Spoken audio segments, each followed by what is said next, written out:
Okay, and like magic, I am back. You didn't miss much. I stopped the machine because everything is blended. So everything is the way that it was. It's very important to wash an area, especially if you're working with dough. And I happen to need to roll out the dough for the cinnamon swirl. So I have this part all clean. You also want to make sure you not only wash it, but you dry it. You do not want any moisture going into your bread or any type of dough that you're making. So I'm getting my rolling pin out. And I'm going to get a small bowl for our cinnamon sugar. Now, the last spread that I made, my husband told me I could put more cinnamon in it. So I'm going to do it a little bit differently than I did the last time, and I'm going to give him a little bit more cinnamon like he asked. Because I should have plenty of cinnamon in this house. Yes, I have another bottle because I do need cinnamon for when I make the pumpkin pie. So the cinnamon swirl is going to be 1/3 cup of granulated sugar, 2.5 teaspoons of the ground cinnamon, and then the raisins are optional. Well, it wouldn't be a cinnamon raisin bread if I didn't put the raisins in it. So I'm going to actually go grab the raisins. I'm going to bring you guys with. Hopefully, yeah, everybody's asleep on the couches and stuff. All the dogs do that. Now I need to find out where the heck I put my raisins.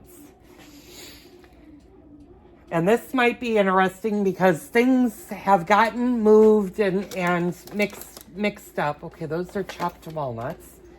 Okay, these are yellow raisins, which we certainly can use. We can actually use yellow raisins. But I think with cinnamon swirl or cinnamon raisin bread, the darker raisins are the way to go. And we might actually put some of these yellow raisins in the biscotti that we're making.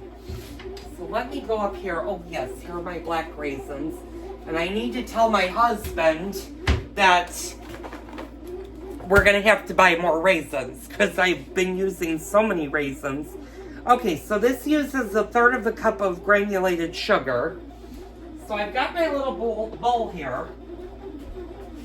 I'm going to grab my sugar. And I need to be kind of careful with this. Okay, I've got my 1/3 cup of sugar.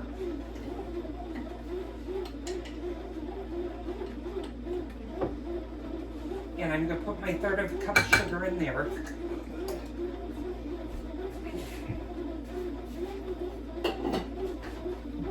Now, because my husband, and I'm sorry that was kind of off camera, because my husband likes cinnamon, let me go grab my measuring spoon. Sorry, you guys are kind of angled weird.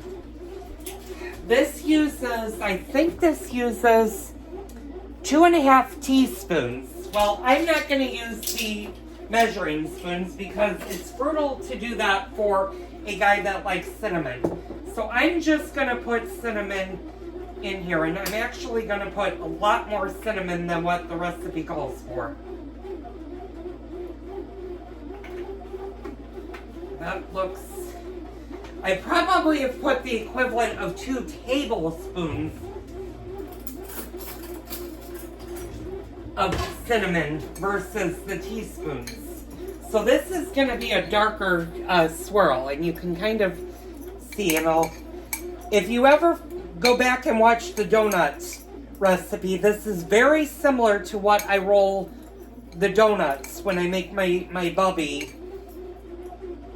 donut recipe. And my Bubby donut recipe is amazing. As a matter of fact, when I have the freezer space, I'll have to make her donuts. That's something I don't make often because they're very fattening, but I do make donuts throughout the year. And this is the mixture that we would roll the donuts in. Yeah, this is going to be more to his liking. So it's going to be a little bit darker. Okay, now that the bread has beat,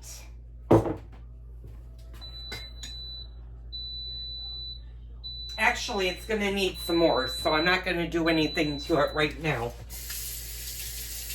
That's just telling me if I need to add any ingredients to add them in now.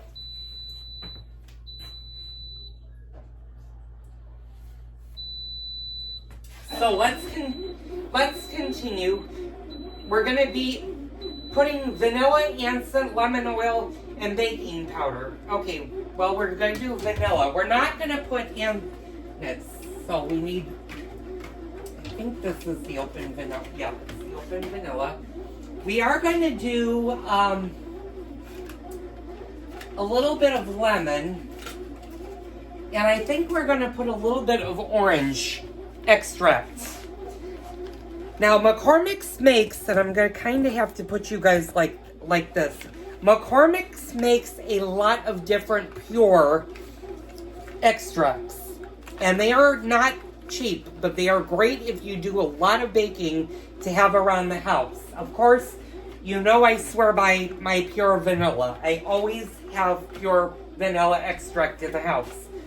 But I also have a pure orange, almond, well, I have several almond, lemon. Now, coconut is imitation, as is hazelnut. I do have a pure coffee. Let's see what other flavors I have. Oh, and I have another orange. Let's see which orange ones these are. Oh, and I can tell that doesn't, yeah, that doesn't, I don't even know why that's in there. That doesn't have anything in it. Okay, so we're going to use the orange, a little bit of the lemon. I don't know if I'm going to put any almond in this. I'll keep that out. I might do that. I don't have a lot of almonds to put in. Well, I have slivers right here.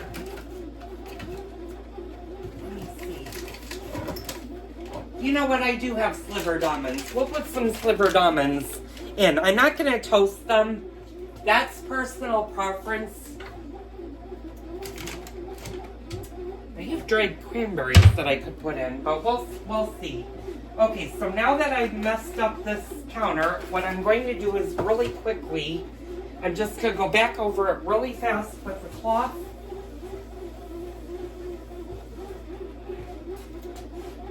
I'm going to quickly wash it with a clear cloth, and then I'm going to go back over it with a dish towel. And I usually use the microfiber. That's why I like to have my microfibers in the kitchen, at least some of them, because they instantly dry. And like I said, you want to make sure that this is fully dry when we do this. So let's get back to what we're doing for, and I'm just going to let this mix a little bit. So now we're going to add 1 teaspoon of vanilla extract.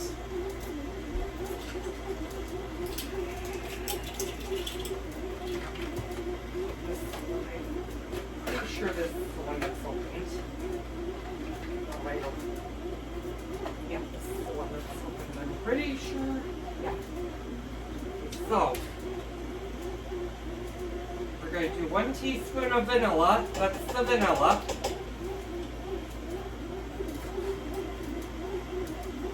Now it wants anise. I don't have anise, unfortunately, and I usually do have anise in the house, but for some reason I'm not seeing any anise in the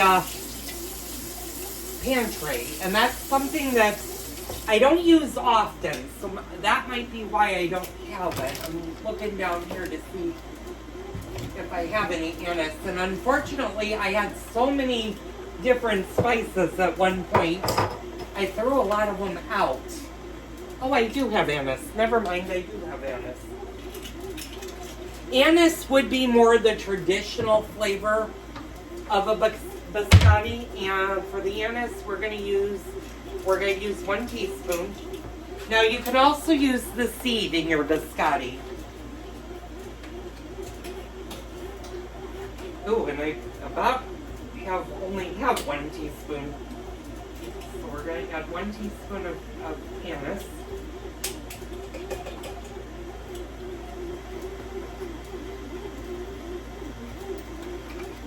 Now this is calling for lemon extract. You know what? I think we're not going to use the lemon. I think we're going to do the orange. I think the orange and the apricot are going to pair really well together.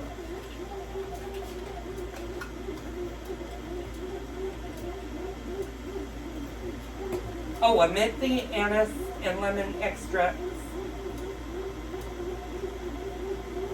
Oh, use almond extract and omit the... Okay, so we're not going to put almond in this. If I would have brought... Okay, this is orange. Do I have an orange that's opened? I'm thinking not. Let me look and see. That's lemon, almond, coffee, hazelnuts, coconuts. Okay, I'm going to open the orange.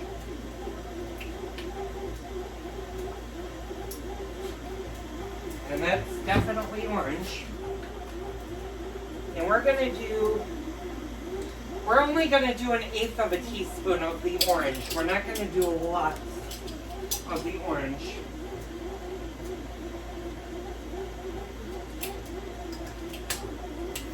And you might be going, oh my God, you put the anise in there, when you should have read and it says omit the anise and the lemon extracts. Well, I didn't put the lemon. I put orange in. It really doesn't matter to me because I love biscotti. If there's a little anise, I think the anise will taste good with the contrast of the apricots. Then since we put the anise in, I'm not going to use the almonds because that's going to change the recipe a little bit too much. We'll do almonds later. Okay, so we beat it. Now we put the baking powder in. And it wants, how much baking powder? It wants 1 teaspoon of baking powder. And that's something I need to buy, is baking powder. When I go to the store this weekend, I gotta get baking powder.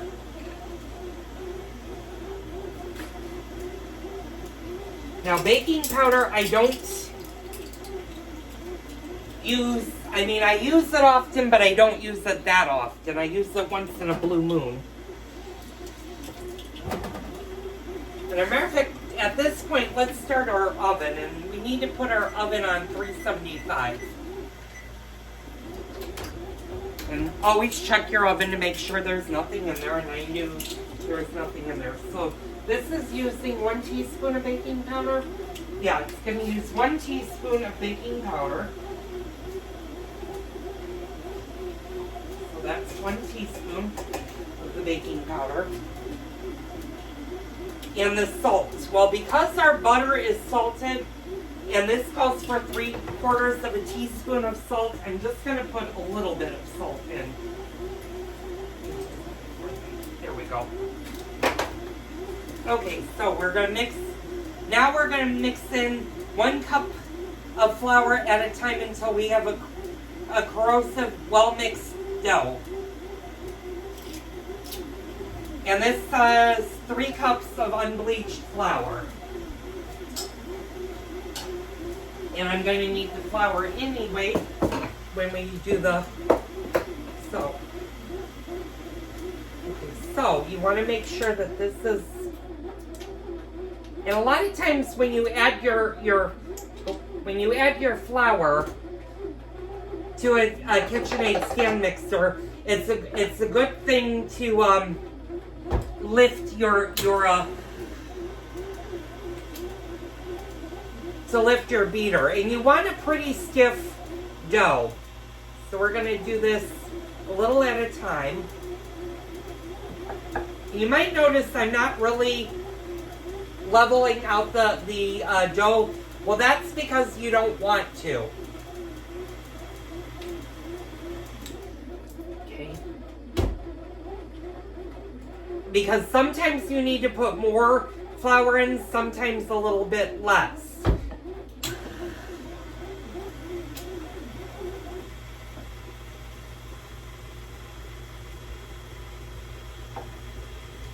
I think this just went on its rise number 2, so we're going to stop that for a second. Yeah, I need to put a little bit more flour in here.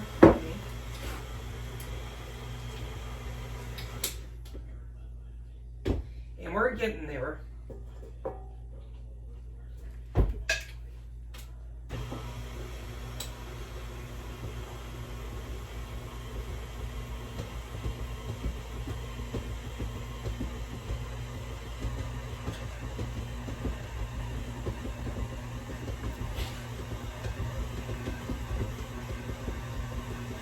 You want a corrosive, well-mixed dough, and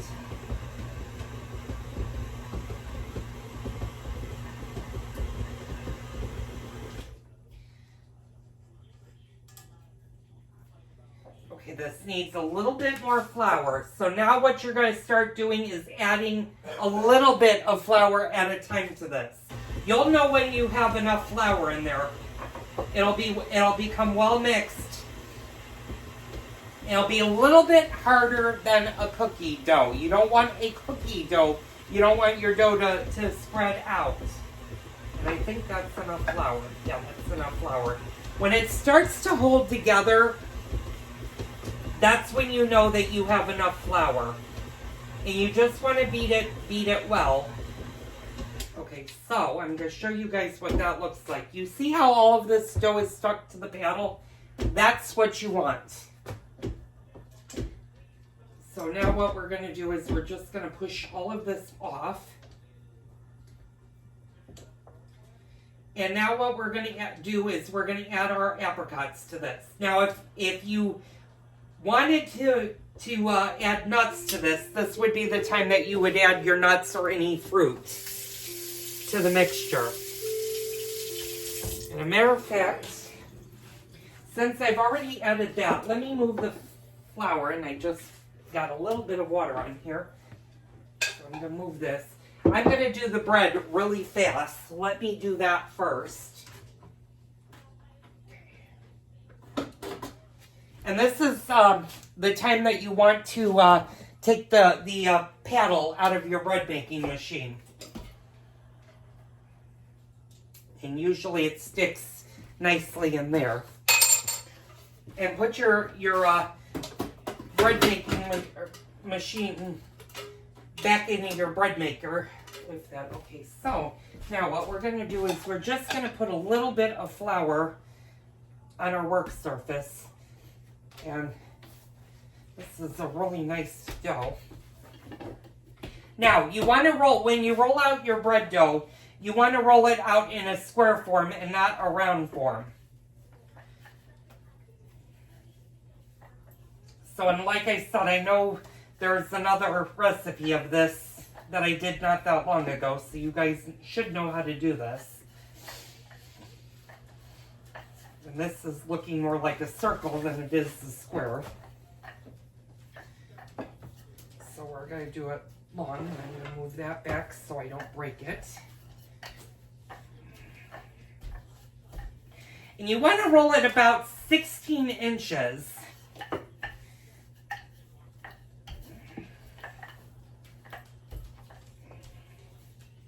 And you can roll it towards you or away from you. It's personal preference. Like I said, I wish my pie doughs rolled out this easy.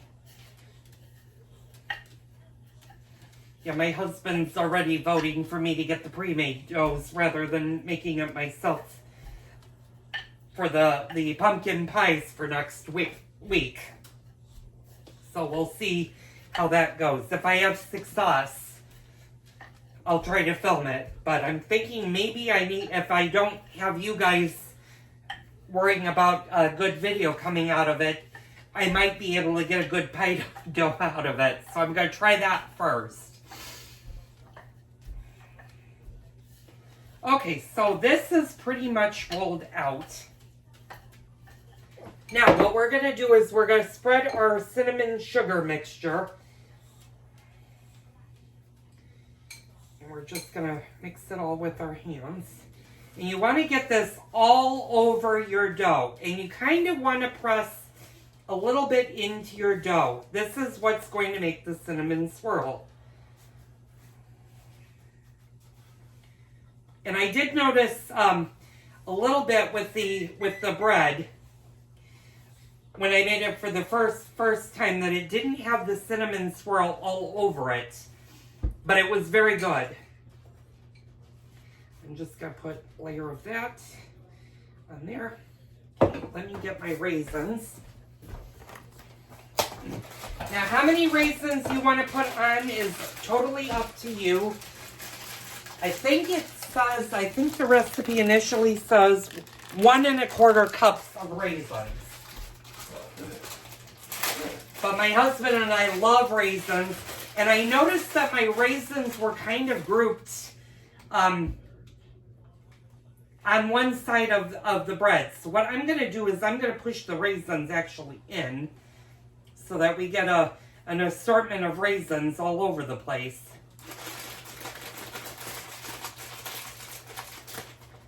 And like I said, you can use black raisins, you can use the white raisins or the yellow raisins if you want. The black is more traditional. If you ever bought raisin bread at the grocery store, you'll see black raisins in them and not yellow. I think it's just personal preference. And I'm going to use quite a bit of these raisins. I'm going to actually use more raisins than I did the first time. I might actually use most of the package. Like I said, sometimes you get raisins that are stubborn, that don't want to stick. I'm just going to push these in.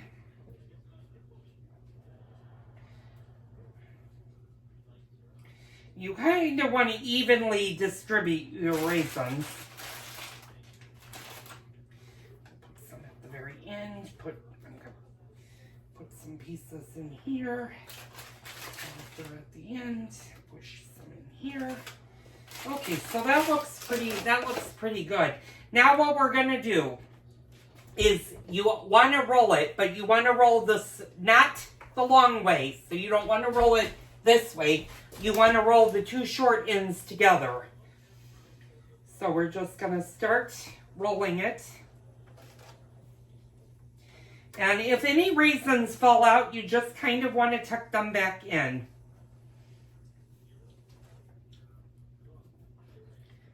And this is almost going to be a log. Okay, we're just going to shove those in. And then with your two ends, you're going to just fold them on the bottom and tuck them in like that so that your bread looks like this. And I'm going to put a couple of raisins actually on top. We're going to see how this goes, so that we get a little bit of raisins on top.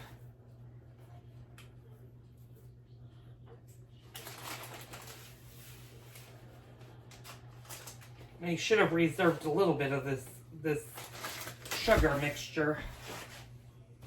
I'm just gonna push our dough into the cinnamon mixture and hopefully get some of it.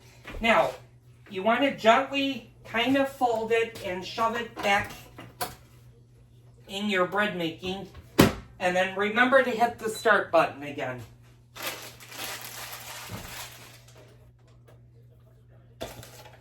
And just keep in mind, I know we've been talking about pets and stuff. Raisins are also deadly to dogs and cats. So make sure that they're not near raisins. And I need to put those in a bag, so I'm going to put those there. So let me clean up this mess. I'm going to stop the video for a second. I'll be right back. Okay, and just like magic, I am back. I'm just preparing my cookie sheet. And you want to make sure you have your flour around. And we're going to actually prepare this. We're going to put a little bit of flour in 2 rows. You're going to do 2 rows of this. And you just want to kind of... This may look like a lot of flour, but trust me, you're going to need it because we're going to start, there we go. We're going to start making, and actually that might be a little bit too much flour. Yeah, you don't want mounds and mounds of flour, but what the flour actually does with the biscotti is it prevents it from sticking to your pan. So, what I'm going to do is I'm going to grab my raisins and my apricots, and we're going to add this to the dough. I'm going to put my dried apricots. Now, sometimes I will do this by hand. If you have a good machine, it's easier to let the machine do it. I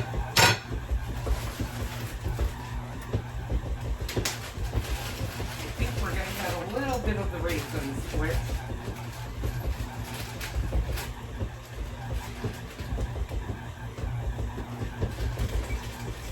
We're just going to add a little bit of raisins to it. Not a lot, just a little bit. And I think that's plenty. So I'm going to show you guys what the dough looks like. And actually, this is too much flour. I can already tell that.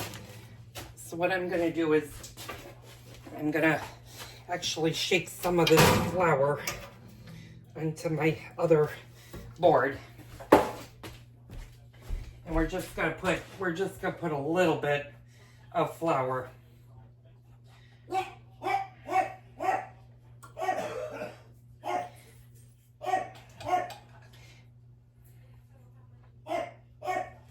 Now what we're going to do is we're going to make 2 rows of our dough on our cookie sheet.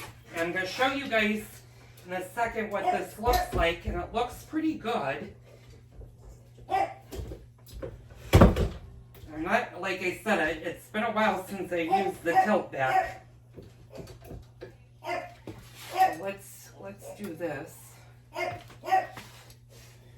And if you think your dough is too dry, you can add a little bit of milk to it. But since the recipe doesn't call for milk, what I usually like to do is I'm gonna put this. And you want to kind of make it in like a log shape.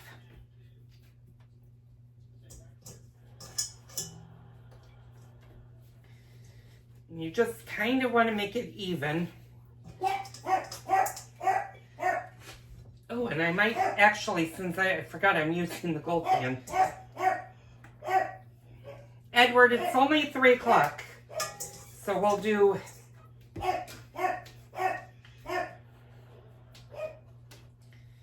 So we'll do a little bit, actually, let's see, I could put a little bit towards the bottom.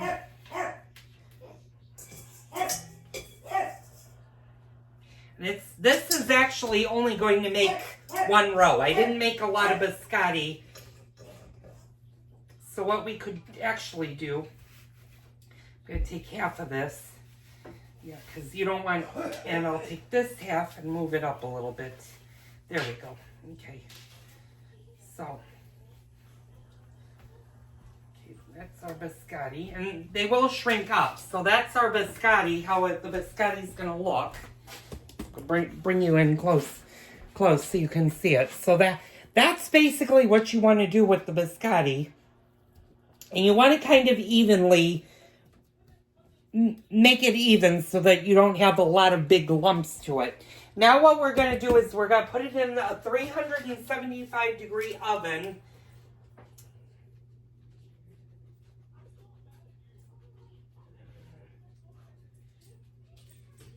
You could lightly grease that. I don't do that with the thing. We're going to bake 20 to 25 minutes until they begin to brown around the edges. And then we're going to remove them from the oven and we're going to let them rest for 20 minutes. So I'm going to stop the video. I'm going to put these in the oven. In 20 minutes, we'll come back and I'll tell you what we're going to do next. And we'll get cracking with biscotti.